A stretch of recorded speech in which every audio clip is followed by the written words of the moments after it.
Olá, pessoal. Eu me chamo Isabel. Nós estamos aqui no nosso podcast Abrindo a Boca, onde literalmente nós abrimos a boca para falar sobre saúde, qualidade de vida, bem-estar. E hoje aqui nós temos a presença de Ronald Chiu.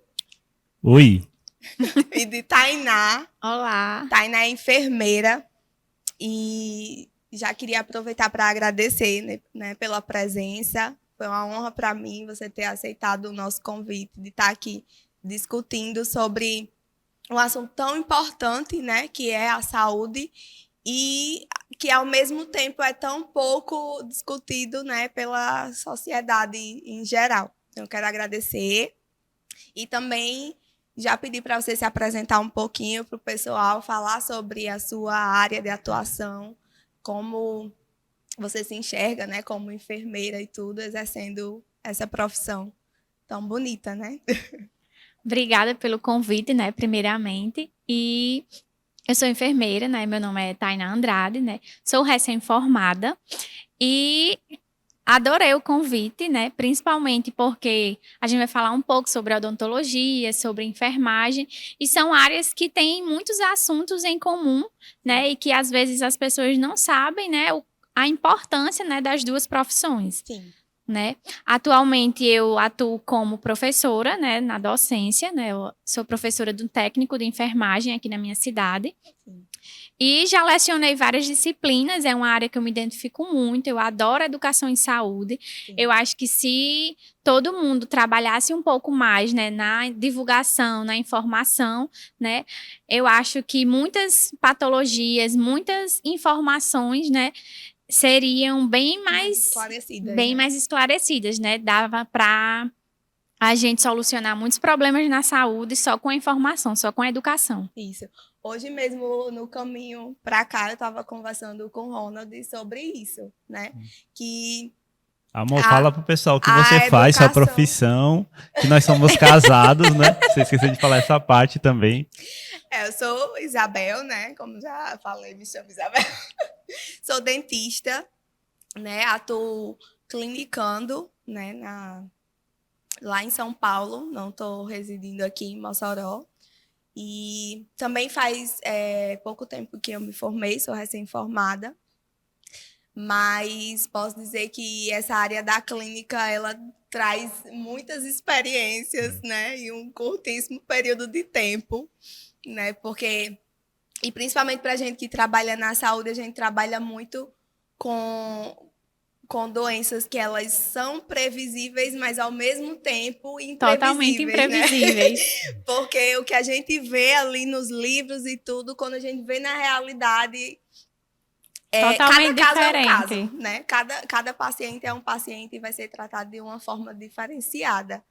Então, apesar do curtíssimo período de tempo, né, que eu estou atuando, mas eu já peguei, né, vários casos bem interessantes e tudo, e já sinto também essa falta de tratar as profissões da saúde com a integralidade que elas merecem, né, que os pacientes eles precisam ser vistos como uma pessoa no geral, né? E que muitas vezes a gente sabe que na prática a gente percebe que não é, né? As patologias elas sempre são tratadas pontualmente. Isso, né? Muito assim unicausal, né? Tipo, vou tratar só a causa. Só que é uma coisa multifatorial. Às vezes o problema do paciente, né? Às vezes é uma conversa, é um acolhimento, né? Principalmente assim a nível de unidade básica de saúde, né? O posto de saúde. A gente vê muita demanda de, às vezes, o paciente ele só quer se sentir, ter uma rede de apoio, ter um acolhimento, ter ali, né? Um apoio psicológico, que às vezes não tem em casa. E às vezes, só a gente cuidando dessa parte emocional do paciente, às vezes não é nem nada patológico. Então, se a gente tratar como uma coisa multifatorial, é bem mais fácil da gente achar a causa ali, base do paciente, do que tratar ali só a doença, só a dor de cabeça, né? Só o sintoma em si. Exatamente. E aí, Ronald é meu esposo, né? Obrigado, essa parte é bem importante. O papel, Meu esposo, e aí... Eu vivencio isso na prática, você não sabe, mas minha esposa é sonâmbula. Ela tenta arrancar meus dentes à noite, às vezes, quando ela trabalha muito. Misericórdia. Então, já aconteceu alguns casos. Então, é bem interessante. Ela vivencia mesmo esse dia a dia da saúde e da profissão. Pode ter certeza. Pois é, e aí a gente vinha pra cá e no caminho eu tava conversando com ele justamente isso, assim, que eu percebia que as pessoas procuram os profissionais da saúde para tratar problemas pontuais, porque naquele momento ela está precisando daquele auxílio, daquela ajuda para resolver aquela doença, né? Quando, na verdade, a gente sabe que a educação em saúde ela é muito tão importante quanto resolver o problema, né? Porque é através da educação que a gente vai tratar a prevenção, né? Enfim, vai evitar que se as agrave doenças também ocorram ou se agravem, né? E aí, voltando um pouquinho, você estava falando sobre a UBS, né? E é interessante porque na UBS eu estagiei um período da faculdade na UBS e a gente vê que, apesar de ser como a UBS ela tem um objetivo muito claro, né, na questão da saúde pública. Isso é interessante, porque eu não sabia disso, que cada área tinha um objetivo, né? O UBS é para uma coisa, tem os hospitais que são para outras coisas. Isso, são os níveis que a gente chama, né? Tipo, a UBS, ela é a atenção básica, é a atenção ali primária, que é para justamente cada território, ela tem a sua UBS, que é para, por exemplo, se você mora ali naquele território, você vai procurar aquela UBS para um atendimento primário, né? Mas, por exemplo, se ela não consegue resolver o seu problema, ela vai lhe referenciar para o nível secundário, que são as especialidades, por exemplo. Se é primário ou secundário, por exemplo? Primário é a atenção básica, é a UBS em si, o posto de saúde. Aí, por exemplo, você me chega com uma demanda e aí eu preciso de alguns exames extras, às vezes eu preciso de um especialista. Você chega para mim com alguma dor, com algum problema assim mais que eu não consigo resolver a nível de UBS. Aí eu preciso, por exemplo, encaminhar você para um ortopedista. Então, aí já é um nível secundário. Então, você vai, né, procurar o serviço especialista para aquilo. Aí, digamos que o seu caso é cirurgia. Então, ali a especialidade, ela não consegue resolver o seu problema. Aí, ele vai referenciar você para o hospital, que é o nível terciário, que são os grandes equipamentos, as máquinas, tem a parte da internação. E aí, a ordem é para ser referenciado de volta para a UBS. Tipo, você conseguiu resolver seu problema a nível terciário, que é o hospital. Então, o hospital deveria referenciar você de volta para o seu território. Mas é uma coisa que não acontece muito. Como assim referenciar? Tipo, você conseguiu fazer sua cirurgia e aí você vai voltar para fazer os atendimentos a nível do posto de saúde. Tipo, o acompanhamento depois. Isso, o acompanhamento. É como a gente chama, assim, nos princípios, a questão da longitudinalidade do cuidado, que é o cuidar de você ao longo do tempo, porque você reside ali no meu território. E eu, como enfermeira do posto de saúde, da UBS, eu preciso saber a qualidade de vida e como está o andamento da vida, não só da sua, mas da sua família, que inclui Isabel, por exemplo, entendeu? Então, eu tenho que ter o acompanhamento da sua saúde, porque você está no meu território. E eu, como enfermeira daquele posto de saúde, eu tenho que saber como está, né, ali a questão de quais patologias tem na minha unidade, né, questão de diabetes, de hipertensos, né, eu tenho que fazer esse rastreamento. Então, eu tenho que dar de conta, literalmente, da saúde da minha população ali do meu território. Então, quando você, por exemplo, vai para um nível terciário, faz uma cirurgia, eu tenho que saber quando você retorna para sua casa, por exemplo, se você volta para ela e precisa, por exemplo, você não consegue ir até a minha unidade, eu tenho que fazer uma visita domiciliar, né, se você precisar de um curativo, né, de alguma outra especialidade que a minha UBS tenha. Se não tiver, tem que ver também, pode dizer, a questão do home care, que é a questão, né, de cuidados mais de outros profissionais. Então, a atenção básica, ela é a base de tudo. Ela é para ser o centro da atenção. Exatamente. E aí, os outros serviços, eles dão, né, de encontro com ele quando o paciente ele necessitar. Legal. Exatamente. E aí, eu sou bem encantada, né, por essa área, porque você vê que no papel tudo funciona muito bem, né? Sim. E na UBS é aquele lugar realmente de acolhimento, de acompanhamento, porque é o primeiro lugar que o paciente procura, né, para resolver alguma Isso. coisa, é o postinho de saúde, né? E aí, no período em que eu estive lá, estagiando na UBS, eu pude ver, assim, que a enfermagem é a profissão, aquela profissão ali que tem aquela linha do cuidado, né? Desde mesmo antes de nascer, né? A enfermeira é que é responsável pelo acompanhamento das gestantes, né? Na unidade Até de mesmo saúde. no que a gente chama, até mesmo você pensar em aumentar a sua família, O planejamento o planejamento familiar, Me familiar. ajude, Tainá, tô pensando. Vamos fazer o planejamento Me ajude, familiar. tô pensando muito nesse planejamento. Pronto, Tô doido vamos pra ser pai. fazer. Pronto, então, desde o momento que a família, ela decide assim, eu quero tentar, né, eu quero começar a aumentar minha família. A gente já começa o planejamento familiar daí. Até mesmo no sentido contrário, quando, por exemplo, eu não quero aumentar minha família, eu quero planejar não engravidar. A gente também entra nesse sentido. Então, Nicolas desde... tava rindo ali, mas eu tô no caso sério. Eu não posso ver um bebê que eu já quero pegar. Tô nessa situação, nesse Não, nível. pois vai dar certo. Pois é, e aí é muito bom ter esse suporte, né? A população realmente procurar, porque é um direito você ter esse acompanhamento, né, pelo SUS. Sim. E aí, eu queria saber de você, assim, suponha, por exemplo, que tem uma mulher jovem, né, amor, vamos colocar um exemplo.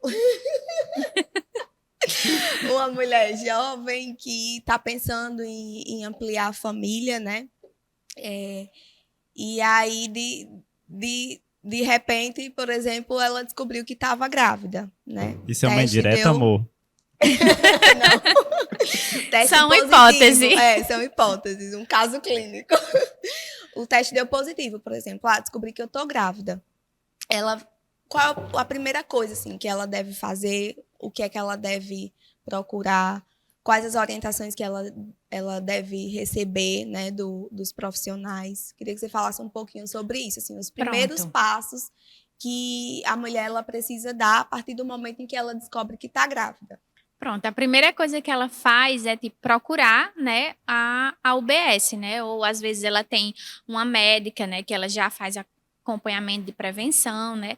E aí, se ela me chega lá no posto de saúde, na UBS, com o exame de farmácia, a primeira coisa que eu tenho que orientar ela é a fazer o exame, né, o teste de sangue, né, o sanguíneo, porque ele vai me dar a certeza ali, né, a questão do beta-HCG, que a gente chama, né? Mas às vezes elas já chegam com esse exame de sangue, né? Já fez o de farmácia, deu positivo, fez outro só para ter a certeza. O teste de farmácia dá muito falso positivo? Tem casos que sim, dependendo assim. Se, por exemplo, às vezes a mulher, né, teve relações um dia, 2, 3 dias antes, aí ela acha que o exame já vai dar positivo, né? Aí às vezes pode dar um falso negativo, né? E aí o exame sanguíneo, ele é mais fidedigno. Entendi. Então, aí, às vezes ela já chega com esse exame positivo e aí a primeira coisa que a gente faz é já sentar ela ali na cadeira para fazer a consulta e ela já vai iniciar o pré-natal dela. E no caso, Tainá, assim, precisa de algum encaminhamento, alguma requisição para fazer esse exame? Ela pode chegar em qualquer farmácia e solicitar o beta-HCG? O exame de sanguíneo, ela pode chegar em qualquer laboratório. Eu quero fazer um exame, se ela for leiga, eu quero fazer um teste para ter certeza se eu estou grávida, né? Ou um beta-HCG. Então, ela não precisa de requisição. É igual quando você chega tá com a suspeita que tá com anemia. Vou fazer um hemograma, né? Pronto, é a mesma forma o beta-HCG. Tem outros exames, claro, que a gente vai solicitar durante o pré-natal, que ela vai com a requisição. Mas para fazer o teste, para confirmar o beta-HCG, não precisa de nada, não. Aí ela chega lá já com esse teste, né? Já com o exame positivo. Tem alguma recomendação assim? Quantos dias depois da relação ela seria indicada ela fazer? Assim, no início da gravidez, é justamente o que vai dar o positivo, é porque vai dar muito alto esse valor, né, sanguíneo, esse beta-HCG dela vai dar bem alto.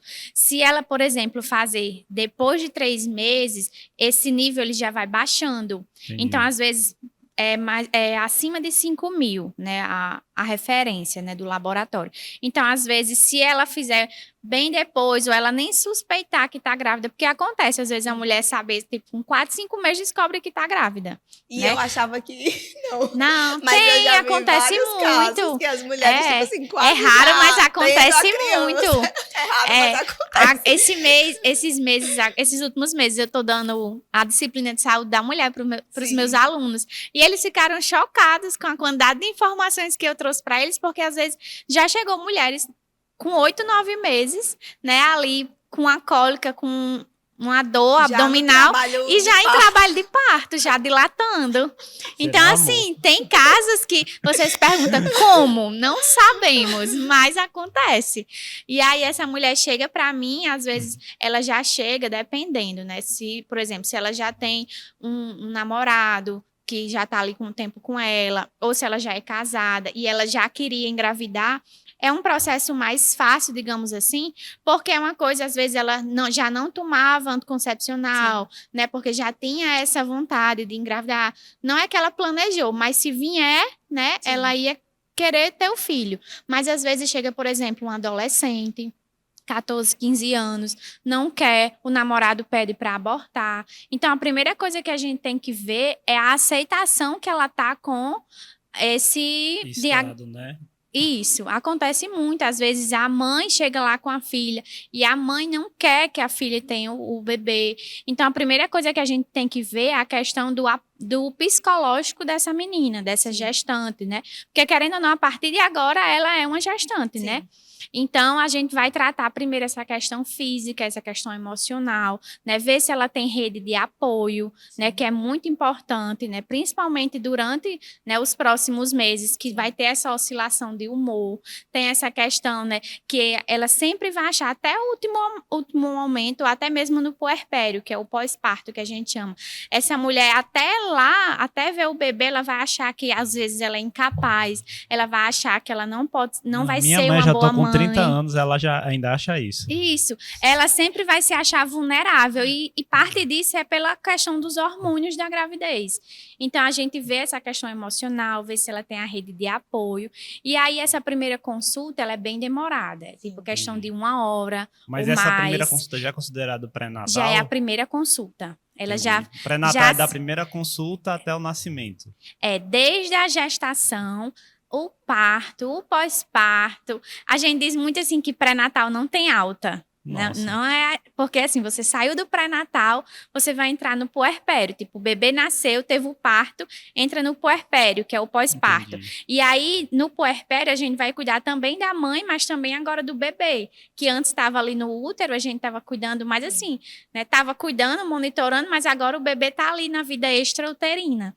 Então, a gente vai cuidar desse bebê, principalmente até os 2 anos de idade, ele vai ter consultas mais regulares com a unidade de saúde. Depois dos 2 anos, vai ter mais intervalo entre uma consulta e outra, às vezes uma demanda, a criança adoece, mas até essa criança fazer 2 anos, ele vai ter uma consulta bem mais frequente, né, na unidade. E aí, na primeira consulta, a gente já vai solicitar todos os exames para essa menina, para essa mulher, né? Já vai solicitar desde um hemograma para saber se ela tem uma anemia, né? A mulher, só por ela estar gestante, ela já tem a tendência a ter anemia. Já é esperado que a gestante Nossa, ela tenha anemia. Não sabia disso. A mesma coisa ocorre também muito pro lado da odontologia, né?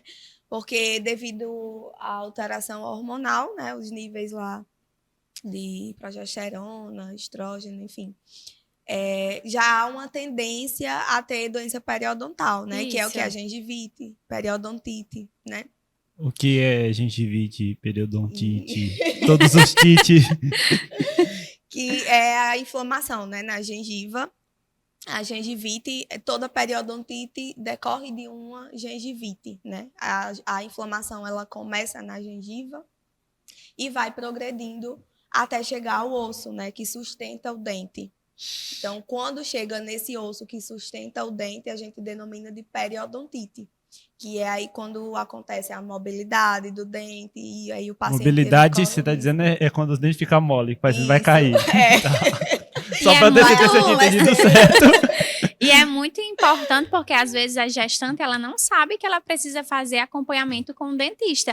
Elas ficam às vezes até assim, mas por que eu tenho que ir pro dentista e tal? Só que muitas doenças são detectadas, né, ali no período do... Exatamente.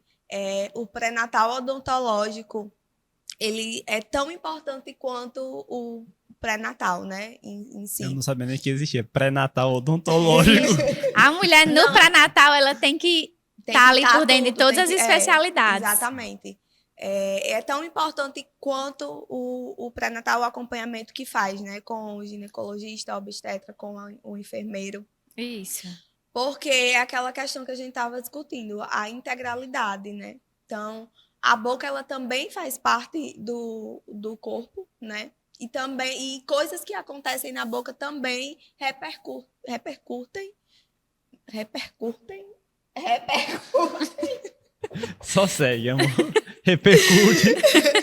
Influencia no restante. Influencia no restante. Exatamente. E aí é muito comum, né, a gestante ter a gengivite. A gestante que já tem gengivite tem um risco maior de desenvolver periodontite por causa dessa alteração hormonal. Existem tumores, né, que a gente chama de hiperplasia gengivais, que é o crescimento realmente da gengiva e tudo, que também são mais comuns de acontecer no período da gravidez, né? E tudo isso também reflete na saúde do bebê, né? Vários estudos já demonstram uma associação, né, da doença periodontal com o trabalho de parto prematuro, com o bebê nascer com baixo peso. Isso, eu vi muitos casos de muitos partos prematuros devido a principal causa de parto prematuro na mulher é questões de infecções. Nossa. Então, até uma gengivite pode levar você a ter um parto prematuro. Que teoricamente seria uma coisa simples, né, de se tratar. Isso, exatamente, que pode ser detectada no início do pré-natal ali, né, para não evoluir. E prevenida, justamente, com a visita, né, a consulta odontológica, a gente consegue fazer uma anamnese, uma avaliação, fazer, de fato, os procedimentos que precisam ser feitos, né, a limpeza, a raspagem. Isso. E isso se estender durante todo o período da gestação. Também há um mito muito grande acerca de que a gestante ela não deve fazer procedimento odontológico. Não sei quem foi que inventou isso. Acho que ela está preocupada com tanta coisa que a última coisa que ela está preocupada porque, querendo ou não, né? principalmente se ela for mãe de primeira viagem, né? De escutar muito o que os outros falam. Nossa. Então, às vezes, escuta uma vizinha que fez que o último filho dela faz 30 anos que ela teve, e aí faz remédios caseiros, faz uso de chás, né, para amenizar algumas dores, uma infecção. E às vezes essa mulher escuta mais as vizinhas, a tia, a tataravó, do que procurar uma unidade e só procurar informação, tipo chegar e perguntar para a enfermeira, né, para dentista, para assistente social.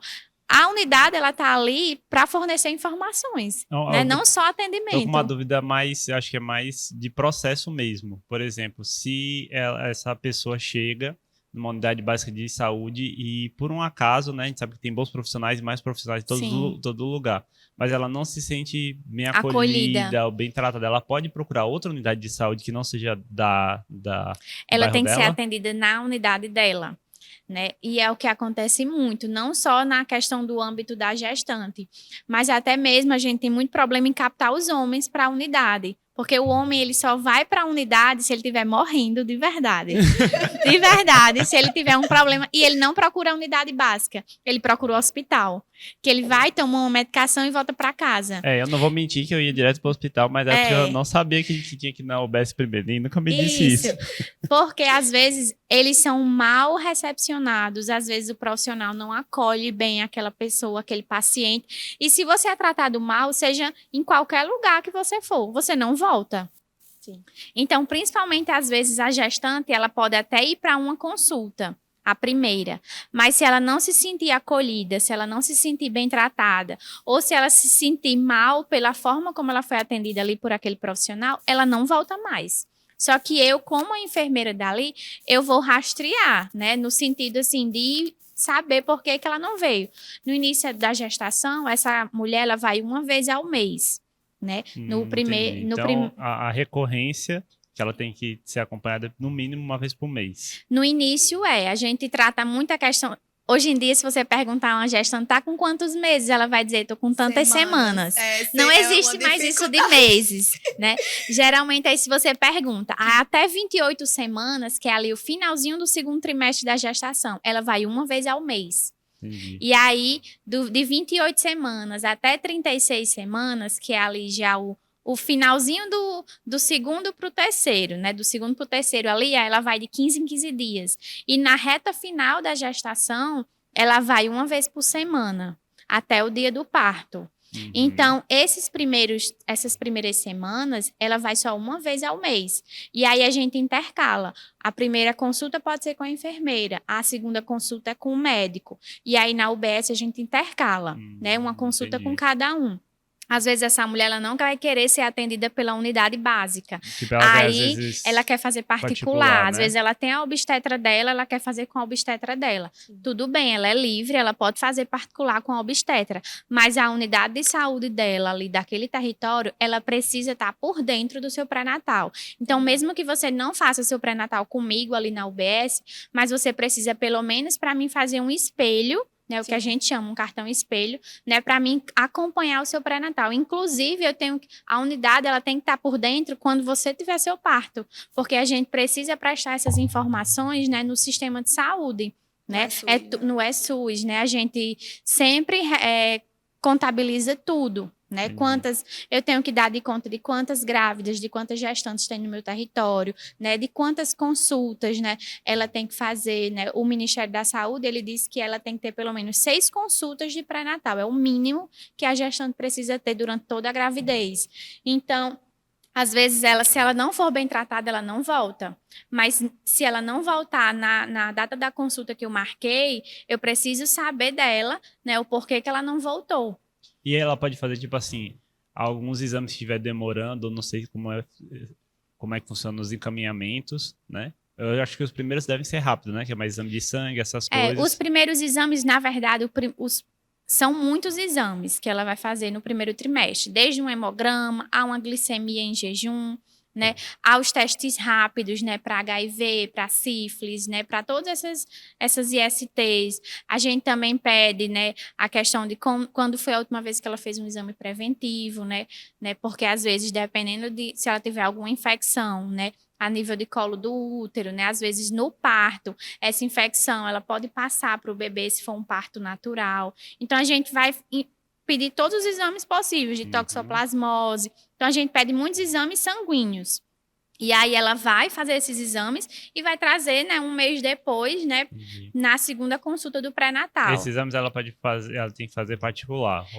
Ela pode fazer pelo SUS, só que tem aquele processo que às vezes tem alguns que demoram. Esses testes rápidos a gente consegue fazer na unidade mesmo, é rápido, é 30 minutinhos. Ela pode fazer alguns particular e alguns também no SUS. Isso, às vezes ela não quer esperar, né, e faz tudo particular. Às vezes ela tem plano de saúde também, e aí pode fazer pelo plano, né? Ela vai sair do consultório com a requisição de todos os exames. E aí depois ela volta com os resultados. E mesmo que algum não tenha saído, ela me traz os que ela tiver feito.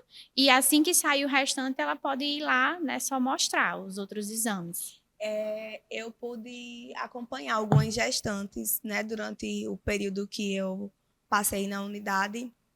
E lá realmente funcionava, né, essa questão do pré-natal odontológico, porque já criava um fluxo. Saía da sala de enfermeira, vá para a sala do dentista. Tem nutricionista também, psicólogo, essas coisas na unidade de saúde?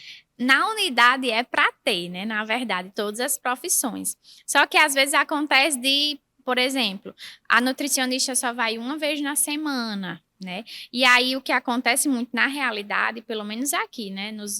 Quando eu estagiei, né, na UBS, essa nutricionista, ela só entrava assim, em ação, teoricamente, se você tivesse alguma comorbidade. Por exemplo, se eu tenho uma gestante que ela é diabética, ou desenvolveu a diabetes gestacional, ou ela é hipertensa, ou ela tem alguma outra comorbidade, ela é cardiopata, ela tem alguma comorbidade e aí ela precisa de uma dieta específica para ela. Porque eu sou homem, né? E assim, eu escuto muitos mitos.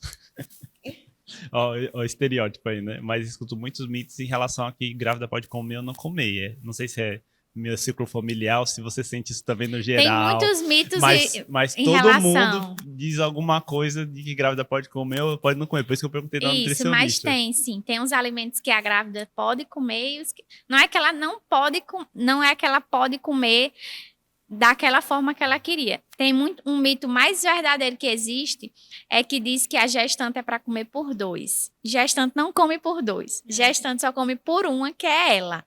Porque o alimento que ela come vai nutrir o feto. Então, às vezes, ela faz o uso de... eu vou comer 2, 3 vezes mais, porque agora eu tenho uma criança, né? Eu tenho um bebê.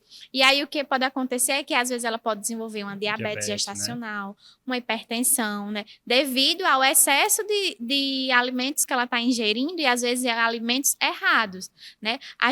Na consulta, a gente dá orientações alimentares. Legal. A gente não tira o espaço do nutricionista. Entendi. A gente dá algumas orientações, como, por exemplo, tem a questão da não comer carne mal passada, né, por conta, né, que pode ter alguma bactéria, pode ter algum tipo ali de contaminação cruzada. A questão do sushi, tá? O sushi não pode. Né? Não pode. Não pode o cru. O Sim. sushi cru, tipo o sashimi, o salmão cru, não pode. Mas, por exemplo, se ela quiser comer alguma coisa frita, tudo bem, porque assim como a carne, quando eu como ela mal passada, tem a possibilidade de ainda ter algum tipo de bactéria, de algum tipo... E isso nem só se a gente estiver grávida, né? Às vezes ali na própria manipulação, né, do alimento, a gente pode contaminar. Quando eu elevo qualquer alimento a uma temperatura, né, ele vai eliminar ali alguma bactéria, alguma coisa que tem ali naquele alimento. Não diga isso não, Tânia. Já é uma dificuldade fazer essa menina comer qualquer coisa crua. Eu amo comer sushi. Mas é só se ela estiver grávida. Ela ainda não tá. Mas mesmo assim, ela já vai usar como desculpa. Quando ela começar, aí você vai ter que brecar aí o sushi, né? Mas essa questão do sushi cru, né, das carnes mal passadas, tudo isso a gente pede para ela evitar. O açúcar também, né? Porque também existe um mito muito grande na parte odontológica, né? Que a gestante, já teve várias, assim, que chegam e falam, ai, meu dente ficou mais fraco, não sei o quê. Assim, o motivo da cárie é sempre o mesmo, né? É o açúcar, a ingestão do açúcar. A gente sabe que existe a alteração hormonal e isso vai impactar muito mais na doença periodontal, né? Como eu disse, na inflamação da gengiva, gengivite, periodontite, do que, de fato, na formação da cárie, né? Então, essa questão não existe, né? Essa questão de, meu dente está mais fraco por causa da gravidez. Na verdade, talvez a gestante ela aumentou o consumo do açúcar, está ali mais ansiosa, né? Ou tá com muita náusea, com vômitos, e aí tá provocando a erosão do dente, né? Do esmalte do dente. Então, também existe esse mito muito grande de que ela culpar só o açúcar. A gravidez vai causar cárie. Não, não vai causar cárie. É só o açúcar, a ingestão do açúcar ali que, enfim, pode estar descompensada de alguma forma, né? Porque a gente entende também a ingestão do açúcar quando não se escova os dentes, né? Exatamente. E associado também não vamos colocar a culpa só no açúcar, né? Às vezes ela não passa um fio dental, não escova o dente. Não a informação pela metade, né? É a ingestão do açúcar, né? O excesso de ingestão do açúcar e aliado, né, à falta de escovação, com a higienização errada, né? É uma coisa que eu achei bem engraçada quando eu casei com uma dentista, né? É que descobri que o creme dental só serve para repor o flu. Tipo assim, se não tiver creme dental, tudo bem, escove do mesmo jeito que o principal você fez. É exatamente. Só para repor o flu. Porque, tipo assim, eu fui enganado. Fui enganada a vida toda. Tô sabendo agora. Tô sabendo agora.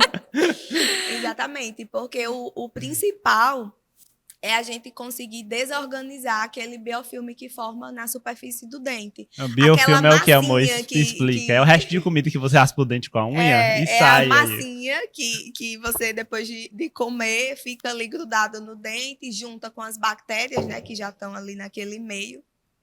E você sente que o dente ele fica com a sensação mais áspera, né, de coisa suja. Então, naquele biofilme ali tem muitas bactérias, né, que vão usar do açúcar que você está consumindo em excesso, principalmente a sacarose, né? E aí vão usar desse açúcar para fazer o metabolismo, né? Que ela precisa para sobreviver. E aí o fruto desse metabolismo vai ser o desgaste do esmalte, né? Então, assim, o que é que a gente precisa fazer para prevenir a cárie? Desorganizar esse biofilme, né? Limpar o dente, associado com a diminuição, né, da ingestão do açúcar. E aí existe esse mito muito grande, né, da gestante, engravidei, meu dente ficou fraco. Não, seu dente não ficou fraco. E é durante essas consultas que a gente vai desconstruindo, né, os mitos que os outros vão colocando. Então, por isso que é tão importante, né, você ter esse acompanhamento mais de perto com os profissionais certos, né? Porque é onde você vai conseguir tirar suas dúvidas, né? Vai desconstruir essas inverdades, né? Que querendo ou não, você vai absorvendo das experiências também das outras pessoas. Outro mito muito grande que se propaga, né, com relação à odontologia é da questão de que a gestante ela não pode receber um atendimento odontológico mais invasivo, né? Isso também não é verdade, né? Se a gente tem uma urgência odontológica, a gente precisa resolver essa urgência O que odontológica. seria algo mais invasivo? Tipo, um canal já seria muito invasivo? Um canal, algum procedimento que precise de anestesia, uma extração, alguma coisa nesse sentido. A gente precisa resolver a urgência. Se a gestante está sentindo dor, deixar ela sentindo dor é muito pior do que você usar um anestésico para resolver a dor dela, né? É aquela coisa, tem que ver o risco e o benefício. Risco e o benefício, se exatamente. É melhor, se ela consegue, né, dependendo do problema, chegar até o final da gestação e eu fazer depois do parto, mas se for uma coisa mais grave, a gente vai ter que fazer ali, né? Vendo o risco, porque é melhor para a saúde, né? A gente sempre vai visar o bem-estar materno, mas também o bem-estar fetal, né? Dos dois. Exatamente. E aí existem períodos, assim, que a gente classifica como períodos mais de risco ou de menos risco, né? Para se intervir. Sim. O primeiro trimestre é sempre aquele período mais crítico, né? Assim, porque a gente considera que o bebê ele ainda está se desenvolvendo ali, ele está no principal assim de tudo, né? Formação, aglomerado ali de células que vão se juntando, vai formando os órgãos, tudo. Porque querendo ou não, é nos 3 primeiros meses que o bebê vai, principalmente quando uma das primeiras coisas que a gente faz quando a gestante ela chega, né, recapitulando. Sim. Primeira coisa que a gente faz é passar as medicações para ela. Sim. Né? Quando ela descobre que ela está grávida, ela já vai começar a suplementação com sulfato ferroso, que é justamente a suplementação de ferro por conta da anemia, né? Tanto para a questão da anemia, quanto para a questão de prevenir hemorragias. Né? E essa mulher ela vai tomar esse sulfato ferroso até depois do parto. Hoje, o protocolo é você tomar até 3 meses de pós-parto. E também outra ressalva é que mesmo que essa mulher tenha sofrido um aborto, ela também continua tomando sulfato ferroso, justamente por conta da questão da hemorragia. Sim. Então, ela toma esse sulfato ferroso do dia que descobriu a gravidez até 3 meses pós-parto. E mesmo depois de 3 meses pós-parto, ela vai estar tomando, né? E o bebê também vai estar tomando, só que ele vai tomando as gotinhas, né? As gotinhas Sim. de ferro. E também o ácido fólico. Agora, o ácido fólico, ele é assim, nos 3 primeiros meses de vida, é o principal. principalmente porque vai estar fazendo a questão de fechar o tubo neural, que é a questão do sistema nervoso da criança, né, do bebê, e também ali a parte da medula espinhal. Então, ele é importante nesses 3 primeiros meses. Por isso que o quanto mais cedo a gente rastrear essa gestante para ela começar o pré-natal, mais a gente consegue, assim, a questão de prevenir, né, doenças ou detectar anomalias, porque a gente vai ter ali no final do 3º trimestre, a gente vai pedir a primeira ultrassonografia dessa criança. Sim. Então, a gente já consegue ver se já teve ali o fechamento desse tubo neural, se a gente consegue já detectar alguma anomalia. O médico na ultra, ele já consegue ver vários achados. Então, por isso que é tão importante a gente detectar o mais cedo possível. Nessa primeira ultrassonografia, já consegue ver o sexo da criança? Às vezes só depois, depende de quando ela faz, né? Às vezes só depois ali de 16 semanas, 20 semanas, né? Mas existe o exame, a sexagem, né? Que ela consegue fazer, né? O sanguíneo. Que aí ela consegue detectar, às vezes que ela quer fazer o chá revelação, agora né? Tá na moda, aí às né? vezes na ultra não dá, aí ela vai e faz por fora, né? A questão de pagar a sexagem, né? Para detectar, né? Para saber o sexo, né? Não é obrigatório na primeira ultra ela saber. Às vezes a mãe ela tá tão ansiosa e aí quando faz 12 semanas ela já quer fazer a ultra. E às vezes com 12 semanas não dá para ver muita coisa, né? Às vezes a gente vai ver o mais importante, né? Que é a questão, né, da formação inicial do feto. E aí não consegue ver com 12 semanas, né? Por exemplo, os batimentos cardíacos a gente só vai escutar depois dessas 12 semanas. Então, às vezes, na primeira ela não vai ouvir, mas na segunda ela já consegue ouvir. Tem mães que querem bater ultra todo mês. Nossa. Tem mães que querem estar todo mês lá para bater uma ultra e não precisa. Uma coisa que eu sempre vejo, assim, por exemplo, quando alguém diz, tô grávida, tô com tantas semanas e tal, o pessoal diz, você já baixou tal aplicativo? Você já entrou... Tem os aplicativos que a gente baixa para acompanhar o tamanho do bebê, né? Tipo, seu bebê tá do tamanho de uma uva, seu bebê tá do tamanho de um repolho, e vai, né, passando. E também o aplicativo, ele é bom porque ele dá algumas informações, né? Tipo, às vezes ele vai lhe informar, né, a questão de quais sintomas você pode estar ali, né, nesse período da gestação. Mas claro que cada mulher é uma mulher, né? Nenhuma gestação é igual à outra. Inclusive, se você tiver 2 gestações, uma não vai ser igual à outra, porque o seu corpo ele vai se portar de maneira diferente. Então, às vezes, se Isabel tiver um filho, né? Às vezes ela pode ter sentido náuseas a gravidez toda. Eu posso ter o meu e ter sido só ali nos 2 primeiros meses. Tem mulher que não tem muitas náuseas. Então, cada mulher vai ter uma gestação de forma diferente. Tá vendo, amor? Não desista. Vai dar certo.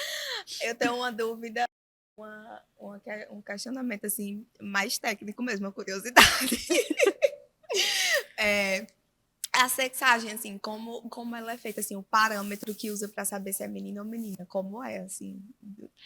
É a questão do fazer que nem na biologia, a questão dos cromossomos, né? Pelos cromossomos. Eu nunca cheguei assim para ver como é feito, né? Sim. Eu só sei que é feita a questão, né? Pode ser visto pela ultrassonografia, né? Pelo exame de imagem, e pode ser feito pelo exame sanguíneo, né? Mas eu não... Deve ser alguma coisa molecular. Eu não sei lhe informar. Outra coisa. Sim, voltando para a questão do trimestre, né? Então, esse primeiro trimestre, ele é o mais crítico, exatamente, isso, né?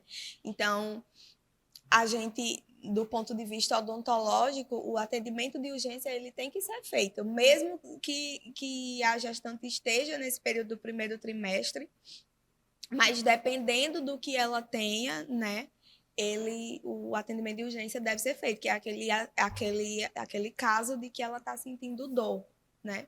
Então, precisa ser feito alguma coisa para tirar a dor dela naquele momento. Sim. E se para tirar a dor for necessário remover a causa, então precisa remover a causa, porque às vezes o dente, ele é o foco de infecção, né? Então, tem que ser resolvido ali, né? Recentemente, eu atendi o caso de uma paciente, uma gestante, que teve um parto prematuro por causa de um abscesso dentário, né? E Nossa. aí ela foi lá no local do meu trabalho. Eu fui tirar os pontos e tudo, porque foi necessário remover o dente, né? Mas primeiro ela teve o bebê e depois teve que tirar o dente. Que poderia ter sido Que prevenida, poderia ter né? sido prevenido, exatamente. Então, assim, esse primeiro trimestre é o período mais crítico. Sim. O segundo é o período que a gente consegue ter uma abrangência maior de procedimentos, né, para se fazer. E o terceiro, para a gente, também é um pouco mais crítico pela questão do parto prematuro, né, em si. Então, a intervenção que for feita no terceiro trimestre é muito bom que seja o dentista esteja ali em contato conjunto.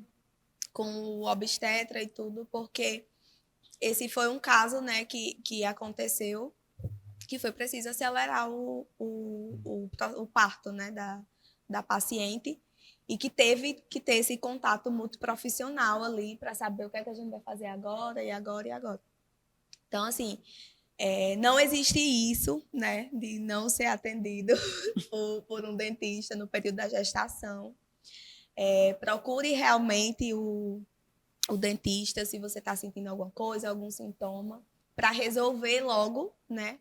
Antes de aparecerem outras consequências mais graves, né? E aí o profissional ele vai saber dar os encaminhamentos corretos, né, para resolver cada caso, porque infelizmente ainda acontece muito do profissional, do dentista se sentir inseguro para atender a gestante, né? E isso vem passando de geração após geração na própria formação, né? É difícil a gente ter acesso a gestantes no nosso período de clínica, né, na faculdade. Então, ainda existe um pouco esse receio por parte dos profissionais mesmos. Até porque, querendo ou não, é uma coisa mais nova, assim. Exatamente. Se a gente olhar alguns anos atrás, se a gente perguntar até mesmo as nossas mães, elas não tinham esse hábito, né, de fazer pré-natal odontológico. Exatamente. É tanto que se você pegar a caderneta da gestante, tá em branco o pré-natal odontológico. Porque ela simplesmente achava que não precisava, né? O principal era ela ir ali, tomar as vacinas, né? Que a grávida tem que tomar, né? Fazer a questão das ultras, dos exames, e ela meio que ignorava essa questão do odontológico. Só que com as informações hoje, e principalmente hoje que as pessoas procuram muito saber, né, um pouquinho sobre cada coisa, né? Tem essa questão delas não adiarem a ida ao dentista, né? E hoje tem muitos exames, né? Quando o bebê nasce, tem teste do olhinho, da orelhinha, do pezinho. Tem os exames, né? A triagem neonatal, que a gente chama, né? Tem a questão do pezinho, do olho, do coração, do ouvido, né? Da linguinha, que é muito importante. O da linguinha é pra quê? Não conhecia o da linguinha. O da linguinha é para detectar a questão do frênulo lingual, né? Que a gente chama. Que é aquela pelezinha a língua que fica presa, embaixo, né? Que o pessoal Isso, fala. é a famosa língua presa. Aquela pelezinha que fica ali embaixo da língua, que pode atrapalhar, né? A amamentação. Isso, o bebê ele não vai conseguir amamentar. Exatamente, a fala, né? E o teste, ele pode ser diagnosticado, né? E é bem fácil de ser resolvido. Às vezes até o próprio pediatra ali na hora na sala de parto mesmo, se ele detectar, porque como a criança está ali chorando, né? No choro você já consegue detectar, ver. Porque tem um formato diferente, né? A língua presa, né? Exatamente. Então ali mesmo ele já consegue, né? Consertar, né? Digamos assim. E tem que levar bebê no dentista? Com certeza. É para a vida toda o acompanhamento. O pré-natal odontológico. A criança nem nasceu, já tá tendo Quando eu era criança, tipo, eu só lembro de ir no dentista já uns 8, 9 anos de idade. Quando ele tava nascendo em cima do outro, tinha que arrancar. Não sentia essa cultura, tipo assim, um bebê vai no dentista. Nem tem dente, né? Um dos fatores também que contribuem bastante para a importância do pré-natal odontológico é criar essa cultura da mãe, né? Desde ali com o bebê na barriga, já fazer essas consultas frequentes no dentista. E o bebê ele já vai nascer inserido nesse contexto, né? De Isso. estar ali. Às vezes a mãe ela sempre- não sabe que ela pode levar a criança. Então, se ela tem Exatamente. essa referência que ela pode levar, inclusive ela deve levar, né? Então, Exatamente. é só a questão da informação. É o que a gente mais vê, assim, quando tem um bebê lá, a mãe, ai, mas precisava trazer ele para o dentista? Sim, com certeza.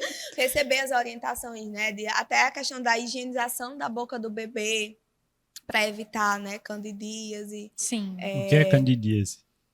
É uma doença fúngica, né? É causada por um fungo. Isso, a Às vezes cândida. o bebê tá ali, né? A mãe tá amamentando, fica ali resto de leite e tudo, e vai se misturando ali com aquele ambiente da boca, né? Úmido É e uma tudo. colonização de É uma bactérias ali. colonização. Aí junta Só que a tudo, cândida né? é um fungo em si. Exatamente. É muito comum, se você vê a língua do bebê, aquelas placas esbranquiçadas, é um dos principais sintomas, né? Sinais da Exatamente. candidíase. Exatamente. E aí a mãe, ela ir para o dentista e receber essa orientação também, né? De higienização e tudo. É importante para a criança também já crescer nesse ambiente. De consultas regulares, né? Igual quando vai para o pediatra, né? Todo mês está ali no acompanhamento de Rotina. desenvolvimento. Se É uma ela rotina vai para o médico, que ela tem vai que para o ser. dentista, ela vai para as outras especialidades. Claro que às vezes dependendo da demanda, tipo, ela não vai para uma especialidade se o bebê não necessitar. Mas essas áreas, ela tem que acostumar, né, a frequentar. Os básicos, né? Isso. Nutricionista, pediatra, dentista, o que mais? E aproveitando, assim, que a gente está comentando sobre essa questão da língua presa, amamentação e tudo, eu queria que você falasse um pouquinho a importância da criança, ela ter esse alimento do leite materno, né? Ser uma Da fonte amamentação. de alimento dessa criança, assim. Qual a importância do leite materno na questão Primeiro da que a amamentação? questão, né, do aleitamento materno é porque a criança, se a mãe ela tiver demanda, né, às vezes acontece algum problema, às vezes a mãe não consegue amamentar, Sim. né, mas se a mãe ela tem leite materno, né, o leite ele tem várias fases, né? O leite materno em si. A primeira fase do leite é o colostro, que a gente chama, Sim. né? Que é um líquido, ele é mais amarelado. E às vezes a mãe ela vai até dizer assim, é porque meu leite é fraco. Ou eu não tenho Ou leite. não tenho leite, né? só tenho A gordura, gordura, porque é um leite, um líquido mais amarelado, que vai sair aí durante os 3 primeiros dias depois do parto. E esse colostro é o que vai passar os anticorpos para o bebê, a questão, né, da imunidade para esse bebê. Tudo que ele precisa vai estar ali, os nutrientes e os anticorpos, ali nesses 3 primeiros dias, que é a saída do colostro. E depois desses dias, a cada mamada que o bebê ele vai tendo, né, quanto mais a mãe ela amamenta, mais ela vai produzir leite, né? A questão de estímulos de hormônio. Então, quanto mais essa criança ela tá ali sendo amamentada, mais a mãe consegue produzir. Então, depois desse tempo, né, da saída do colostro, vai ter a apojadura, que a gente chama, que é a descida do leite maduro. Então, esse leite ele vai sendo mais encorpado, vai ficando aquele leite mais esbranquiçado, mais... É aquele branco que não é mais aquele branco transparente, Sim. né? Aquele leite mais maduro mesmo. E aí, esse leite, ele é suficiente para essa criança até os 6 meses de vida, né? O que a gente chama de aleitamento materno exclusivo, né? Então, a criança, ela só precisa do leite até os 6 meses de idade. Não precisa de água, não precisa, né? Às vezes Não precisa de água? Não precisa, porque o leite materno, ele já tem a composição, já tem água. Imaginei, mas... Né? Aí, às vezes, a mãe, ou às vezes chega a avó, chega a tia e diz assim, dê água para essa menina, principalmente aqui em Mossoró, que é muito quente. Quem vive aqui sabe. Tá com então, sede. às vezes, diz assim, dê água a essa criança vai desidratar. Mas não, ela tá em AME, que é o aleitamento exclusivo, e ela está em livre demanda. Essa criança, ela vai ser alimentada, né? A mãe vai dar as mamadas à medida que a criança for pedindo. Então, se ela pedir né? 10 vezes no então, dia, as 10 ela vezes... é demanda livre. Tá Então, vendo como exige uma preparação? então é demanda livre. Então, essa Calma, criança. amor, não vai ser assim, não. Vai ser tudo bem. Essa vai criança, dar ela não certo. precisa de água, ela só precisa do leite materno. No leite materno tem tudo que ela precisa. Tem os nutrientes, tem a composição de água ali também. Então, ela só precisa disso até os 6 meses. Só que, às vezes, o que acontece? Né? Às vezes, a mãe ela não tem uma produção suficiente para aquele bebê. Então, por exemplo, se eu dou de mamar, mas eu sinto que o meu bebê não está satisfeito, Ela né? consegue esse complemento na UBS? Ela suplementa com fórmula. Né, que é Entendi. a fórmula, o leite, né? Tem, às vezes, o banco de Banco leite, de leite, eu ia né? Mas, perguntar às isso. vezes, ele não vai ter o suficiente para o Pra seu todo bebê, né? mundo, Para né? todo mundo, né? Então, às vezes, ele tem uma parte, mas aí... Ou, às vezes, a mãe, ela produz, mas não produz a quantidade suficiente. Mas Ela isso também suplementa ela com procura fórmula. na unidade de saúde. É o médico que vai, o pediatra que vai Solicitar. vai conversar com ela, né? E também tem aquela fase de teste, né? Querendo ou não. Nem toda criança vai se dar com todo o leite, né? Às vezes a criança, ela só descobre que ela tem alguma intolerância nessa época, né? Às vezes ela não se dá com um tipo de leite, e aí faz a troca. E aí só vai saber na prática, né? Quando estiver suplementando essa criança. Mas se a mãe tiver uma boa demanda, ele vai suplementar essa criança até os 6 meses exclusivamente com leite materno. E aí, depois dos 6 meses, entra a questão da nutricionista, né, que vai ajudar essa criança a fazer a introdução alimentar, né, começar a apresentar alguns alimentos, né, verduras, legumes, né, aos poucos, né, a partir dos 6 meses, porque depois de 6 meses, só o leite não vai ser bolo, suficiente. chocolate, Não, a gente corta salgadinho. essas partes. O povo que fica... A gente corta essas partes, Deu um né? docinho pra esse menino. É. Só um pouquinho, não faz mal, não. É, sempre vai ter aquela tia, aquela sobrinha que quando você não estiver olhando vai enfiar um chocolate dentro do menino, um picolé, tá quente, pega um picolé. Mas uma coisa que eu não sabia, né? Eu descobri assim, no final da graduação. A criança até, não sei se é até 1 ano de idade, né? Mas ela não sabe diferenciar o doce do salgado. Então, por isso que a comida da criança, ela Legal. é insossa. Legal. Ela não tem sal. O suco, se você ofertar, não é com açúcar, é o suco da fruta, né? O doce da E fruta. pra Já ela tá tanto fruta. faz. E ela não vai saber que tá insosso porque ela não sabe diferenciar Que o legal. doce Também do não sabia salgado. disso, não. Pra ela tanto faz. Então, Vou por isso que economizar você já no dá, tempero. você dá uma couve-flor e ela tá feliz É, comendo. exatamente. Às vezes ela chega É. com limão e tá lá. Tá lá, feliz. Mas ela só vai começar a desenvolver, né, essa questão do gosto quando ela começar a introdução alimentar. Que ela vai começar a diferenciar, né, os alimentos. Mas a criança até 1 ano, se eu não me engano, ela não sabe o que é doce e o que é salgado. Então, por isso que é muito importante o papel dos pais, né, no que você está Não ofertando ofertar para a o- criança. o- Ela só vai gostar de alimentos, claro que vai ter alimento que você vai ofertar, ela não vai gostar. Mas não é porque é doce, porque é Às vezes é a processado. É textura. porque é o que você está ofertando. Às vezes ela não gosta de uma fruta, mas ela gosta de outra, né? Entendi. Então, a criança só vai gostar do que o pai ofertar. Tainá, e o que é que a gente pode considerar como um desenvolvimento saudável? Assim, a criança nasceu, a mãe passou por esse processo de pré-natal, a criança nasceu, a mãe passou por esse processo de amamentação, a criança está lá, sei lá, 6 meses, 1 ano. O que é que a gente pode considerar que ela está num desenvolvimento saudável? O que é que a gente pode esperar do desenvolvimento dela? Mais ou menos aqui Pronto. Quando a criança nasce, ela vai fazer o C e D, que a gente chama na unidade. Que C vem de crescimento Sim. e D de desenvolvimento. E aí ela vai fazer esse C e D até 24 meses, que é até fazer 2 anos de idade. Sim. E aí qual a diferença? Quando eu falo crescimento, eu estou falando de altura, estou falando de peso, de IMC, da questão, né, para mim ver se essa criança está sendo nutrida, se ela está obesa. Então, o crescimento eu vou visar isso, né, a questão do estirão do crescimento. E tudo isso a gente encontra na caderneta de saúde da criança, né? Até quem tiver curiosidade, Sim. se colocar no Google, né, tem a caderneta em PDF e na caderneta mesmo, até a mãe que é leiga, ela lendo, ela consegue entender as informações que tá ali. Então, porque ela não vai estar todo dia na unidade para perguntar, né? Sim. Até mesmo a disponibilidade ela não vai ter, de todo dia estar ali perguntando. Mas aí tem as tabelas e aí cada consulta que essa criança vai, a gente vai colocando, né, o avançar ali do crescimento dela. E o D, o do desenvolvimento, é a questão da motricidade dessa criança, que são os marcos do desenvolvimento que a gente chama, né? Sim. O que a gente espera, por exemplo, que a criança tenha com 2 meses, com 4 meses, com 6. E aí o desenvolvimento é isso, é a questão da interação, da comunicação dessa criança com o meio social. Sim.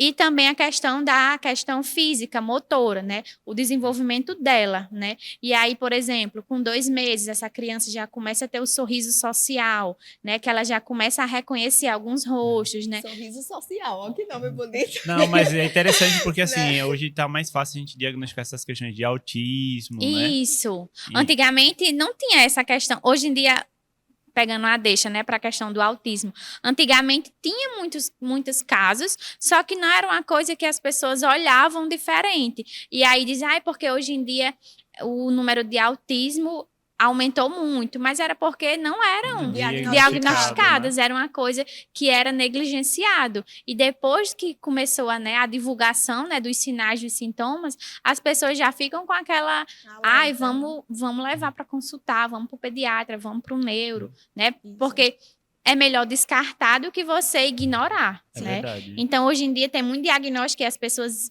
ficam com esse preconceito, né? De dizer Sim. que hoje todo mundo tem alguma patologia, mas é porque ninguém procurava saber. E acho bem interessante porque, assim, eu mesmo estudei muito sobre surdez, né? E sobre autismo. Não sei porque, sempre me interessei aleatório, né? Pessoa aleatória. Sempre me interessei por esse assunto. Mas nunca é demais informação. Minha esposa até acha que eu sou meio autista de vez em quando. Mas é muito interessante porque, por exemplo, as pessoas podem até confundir. Às vezes a criança não responde, não é que ela seja autista, às vezes ela é surda. Ela não escuta, né? E ela não vai responder aos estímulos, porque ambos, às vezes, não respondem da mesma forma ao estímulo, né? Isso. Ou às vezes também não está na faixa etária da criança corresponder àquele Pronto, aí sinal, né? que uma os coisa pais muito chamam. importante é porque, por exemplo, se eu digo que a criança com 4 meses, ela já começa a questão de ter um tônus muscular melhor, ela já começa a ficar de bruços, levantar o pescoço, e aí às vezes é para a criança fazer isso com 4 meses. Aí, por exemplo, passou uma semana, a criança não fez isso, aí já acha que a criança está com atraso. Não é isso. E às vezes a questão é se essa criança está sendo estimulada, porque a criança ela não vai fazer as coisas sozinha, ela não aprende sozinha. Claro que às vezes ela vê algo e aí, né, olha aquilo e quer fazer igual, né, com o passar dos meses. Mas a criança, o bebê, assim, nos primeiros meses de vida, ela precisa ser estimulada, né? É igual, por exemplo, sempre vai ter aquela criança que começou a andar com 10 meses. Né? A gente espera que a criança comece a sentar sem apoio com 7 meses de idade. E dar os primeiros passos com ajuda com 10 meses. E com 1 ano, a gente espera que essa criança já ande, né? E já faça alguns passos, né? Pode estar correndo já. Mas isso depende muito do estímulo que ela tem em casa, né? Não adianta eu querer que meu bebê ele saia engatinhando se eu não ajudo ele a engatinhar. Então, a questão do desenvolvimento está muito com isso. Tem os marcos, tem o que eu espero do bebê, mas os pais, eles precisam estar ali estimulando também. Né? Que é a questão da comunicação, da interação. É a mesma coisa do dentista, esperar que os dentinhos da frente ali vão ser os primeiros, né, a nascerem e tudo, mas não necessariamente vão ser. Pode ser que às vezes o lateral venha ali primeiro, né? Eu já acompanho o caso também dos pais chegarem desesperados no consultório, porque um dente caiu primeiro do que o outro, que era para cair, né? E às vezes o bebê nasce o dente logo cedo, aí os pais já acham que é um problema. Exatamente, já acha que é um problema. Então, mas esse é o primeiro filho, né? O segundo filho ninguém vai mais pra canto nenhum, na verdade. Mas existe uma faixa etária, tipo assim, a partir de quantos meses o primeiro dente pode começar a nascer? Geralmente o primeiro dentinho ele vai nascer naquele período da fase oral, né, da criança, que ela vai começar a comer, né? Geralmente ali pelos 4, 5, 6 meses vão começar a nascer os primeiros dentinhos. A gente prioriza sempre o dente do que a idade que o dente vai nascer, entendeu? Eu não entendi, não. A gente Como assim prioriza, priorizar o dente? deixa eu explicar melhor. A gente prioriza, nós temos grupos dentários, né? A gente tem o incisivo, canino, molar e tal. Então a gente espera que o incisivo inferior ele nasça primeiro do que, por exemplo, o segundo molar superior, entendeu? Descido, né? Eu ia complementar, mas descido é de leite. Então a gente espera, a gente tem uma sequência de grupos dentários, entendeu? Então a gente espera que o incisivo inferior ele nasça primeiro do que o segundo molar superior, entendeu? Não necessariamente, com 6 meses esse bebê tem que ter esse Cada dente. um tem seu tempo. Cada um vai ter seu tempo. Vai ter bebê que já vai nascer com dente. Eu já vi uns casos desse. O bebê já nasce sorrindo. Vai ter bebê que já vai nascer com dente e vai ter bebê que lá por essa fase dos 4, 6 meses é que vão nascer os primeiros dentinhos.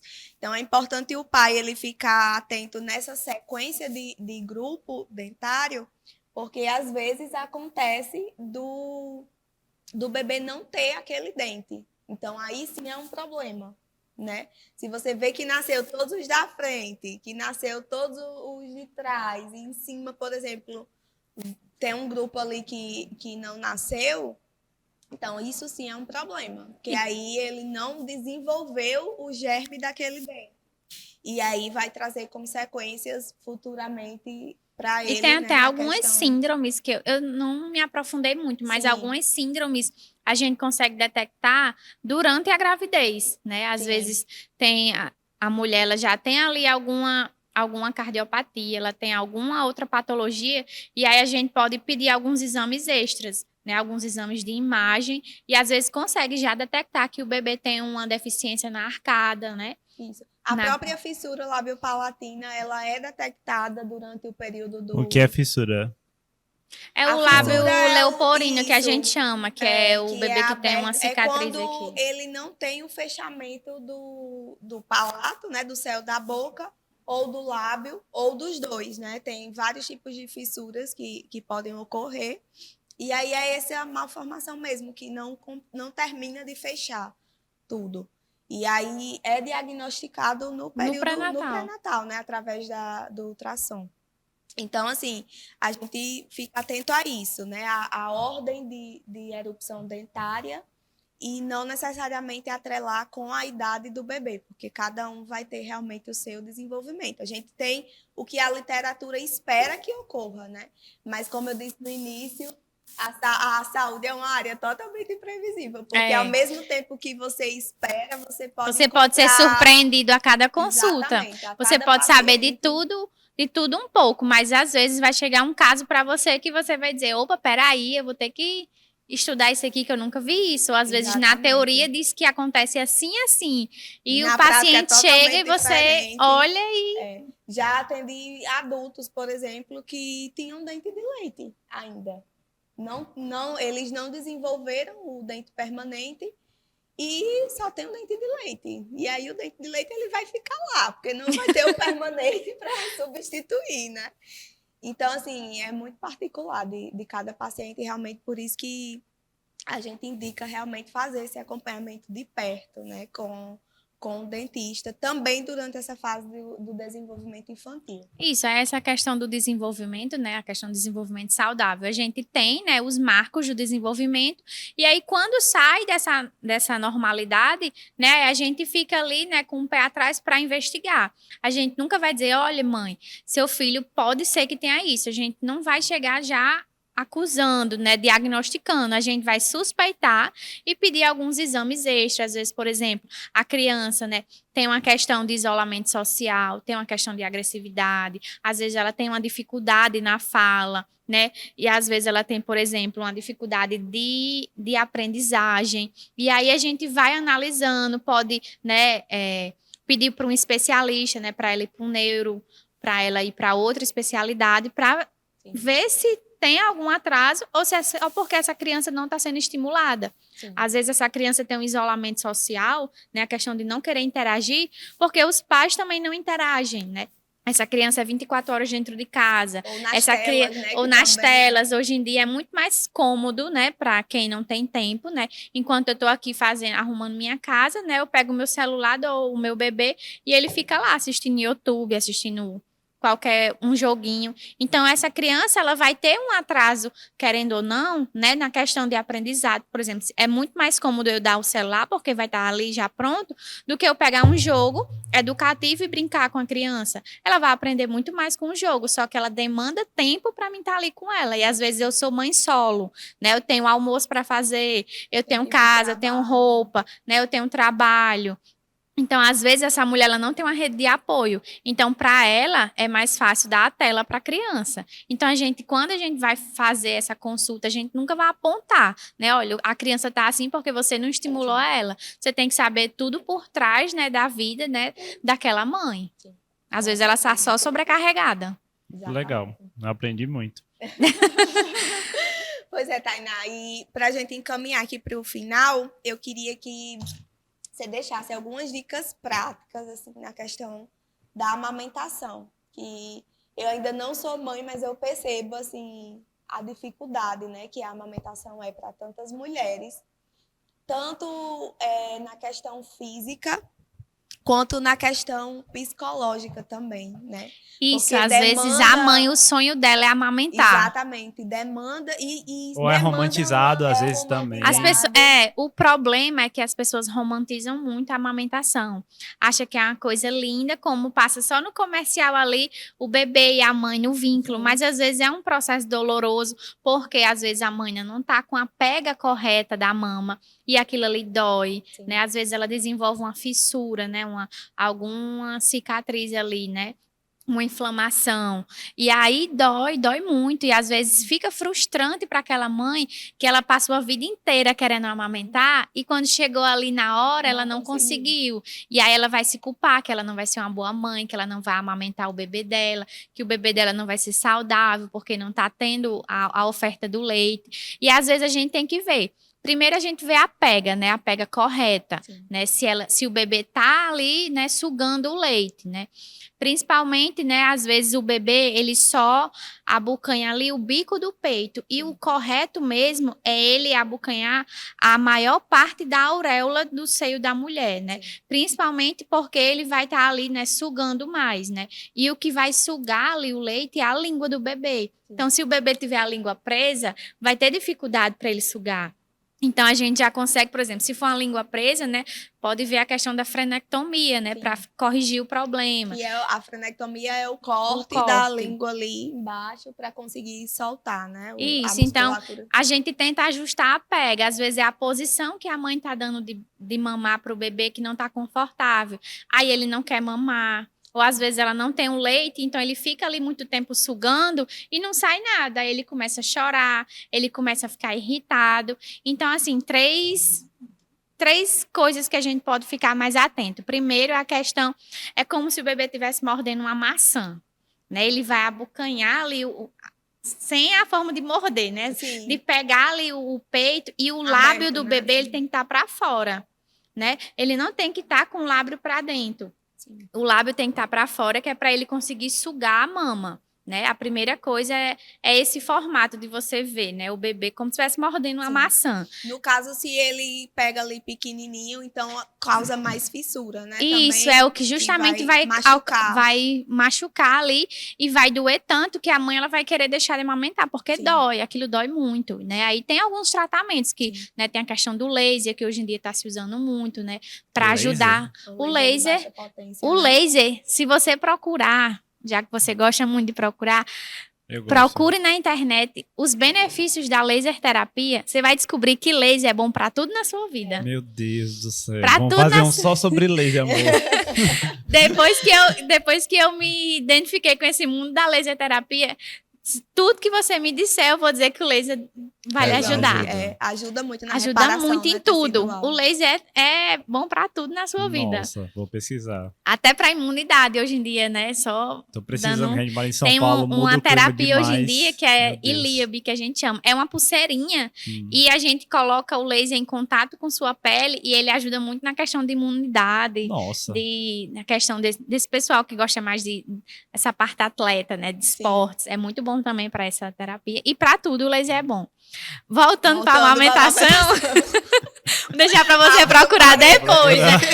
O parênteses, depois você procura sobre o laser, né? Outra dica muito boa para se você saber se realmente o bebê tá ali amamentando. As bochechas dele vai ficar arredondadas, cheias de leite, porque ele vai estar sugando. O bebê, ele para estar com a bochecha cheia quando ele tá ali no aleitamento. Se ele tiver com a bochecha encovada, né? Ou seja, ele não tá sugando leite o suficiente. Legal, essa eu não sabia. Então, se você olhar, a bochecha dele vai estar cheia, porque ele tá sugando e a língua ela vai estar ajudando ali o bebê a sugar. Sim. E é para ele estar ali na maior parte da auréola, né? Sugando o leite, né? Porque aí também não machuca a mãe e ele também vai conseguir uma maior oferta. Sim. Certo? E a terceira dica é a questão do som. O bebê, ele não é para fazer som amamentando, né? Tem bebê que faz muito Sim. fica, sim. né? Então, quando ele faz isso, é porque ele está engolindo muito ar durante a mamada.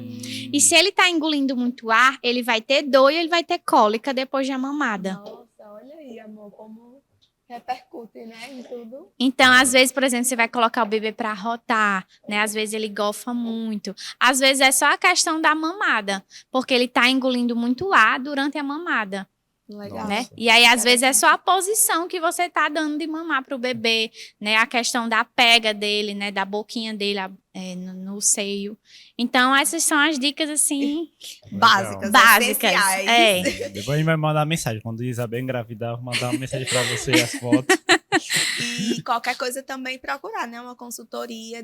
Isso, hoje em dia, as mães, elas estão bem mais abertas a isso, né? Hoje em dia tem muita questão da doula. Sim. Né, hoje em dia, a doula é simplesmente, né, é como se fosse, é uma profissional, só que ela não é técnica, ela não é enfermeira e ela não é cuidadora, ela é doula. Ela vai ajudar a mulher desde...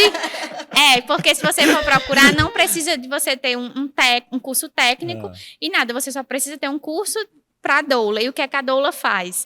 Ela vai dar apoio à mãe, desde o pré-natal até o puerpério, ela vai ajudar essa mãe, né? Desde a fazer um plano de parto. Hoje em dia é muito... É como se fosse uma mentoria. É um acompanhante. É uma acompanhante. Mãe, eu descobri um curso pra senhora fazer. Ela é uma A senhora vai ganhar muito dinheiro. A senhora vai ser doula. Mãe, né? Ela é uma acompanhante profissional. Ela vai estar ali, inclusive ela Vou pode ligar estar pra na ela sala depois do desse podcast. parto com você, né? Por exemplo, se ela quer fazer um parto, a doula, ela tem também a propriedade, a habilitação para estar durante o trabalho de parto, porque ela passou os 9 meses com a gestante. Então, ela sabe tudo que a gestante quer e tudo que a gestante não quer que faça com ela durante o parto. E, às vezes, se tiver alguma intercorrência, por exemplo, né, e ela não conseguir responder, a doula sabe tudo. Ela é ali a sua correspondente. Melhor dica financeira que você me deu. Não vai ganhar muito dinheiro sendo doula. A cara dela, se fazer isso, ela já faz isso meio que... A doula pode ajudar na amamentação. Ela pode ajudar, por exemplo, se ela quiser ter o parto em casa, a doula pode ajudar também, né? A ter o parto humanizado, né? Ali em casa. A gente tem que fazer um curso disso, arrasta pra cima, fazer um lançamento digital. Pois é, a doula tá ali até no pós-parto, ela tá ali. Desde o início ela pode estar ali. Legal. Pois é isso, Tainá. Queria agradecer mais uma vez por você ter vindo. Foi uma conversa muito boa. Acho que eu ficaria aqui mais o resto da tarde todinha. E você também se comunica muito bem, não sei se por conta dessa profissão de professora, né, de docente, você explica com uma clareza. Isso ajuda muito, você estimular você a fazer mais conteúdos. Mas querendo ou não, assim. Eu também, conversando com uma amiga minha, que ela também, ela... é dessa área junto comigo, né? Inclusive, a gente fez faculdade junto e a gente trabalha juntas hoje em dia. E a gente viu que a forma como a gente, né? A didática, né? Melhorou muito, porque querendo ou não, a gente tem Você tá ali praticando todo dia, todo né? dia você tá ali. Tá ali dando aula. Então, foi muito bom mesmo. Muito obrigada por ter vindo. Queria que você deixasse suas redes sociais para o pessoal acompanhar. Não sei se você faz algum se tem uma rede social mais profissional ou se no seu próprio Não, eu uso Instagram, o meu você já usa pessoal pros dois. é profissional e pessoal, Então, né? Deixa aí suas redes para as pessoas que quiserem acompanhar o seu trabalho, ver seus próximos passos aí também. Pronto. É pra dizer o arroba? Pode falar, arroba tudo. Meu Instagram é @TainaAndrade, né? THAYNA Andrade, né? Tudo junto, né? Se tiver alguma dúvida aqui durante aqui, né? A gente falando, às vezes as outras pessoas têm uma dúvida que a gente não solucionou. Pode perguntar, né? Às vezes pode ser que demore, mas eu respondo. Exatamente. O objetivo é realmente levar esse conteúdo, né? Assim, que por vezes é muito negligenciado, né? Sim. E o objetivo é esse mesmo, tirar dúvidas e levar informação. Com Pessoal, certeza. Né? E eu que agradeço o convite quando ela veio falar comigo, eu disse, claro que posso, pode dizer a hora, a data. Eu adoro essa parte de educação em saúde. Muito bom. Pois é isso, muito obrigada, pessoal que nos acompanhou até aqui. Quer falar alguma coisa, amor? Não, só agradecer todo mundo. Você é um pai muito melhor agora. Tá vendo? Você pode ficar rica, amor, me deixar como dono de casa. Que eu vou dar conta agora de ter todas as dicas. É isso, tchau.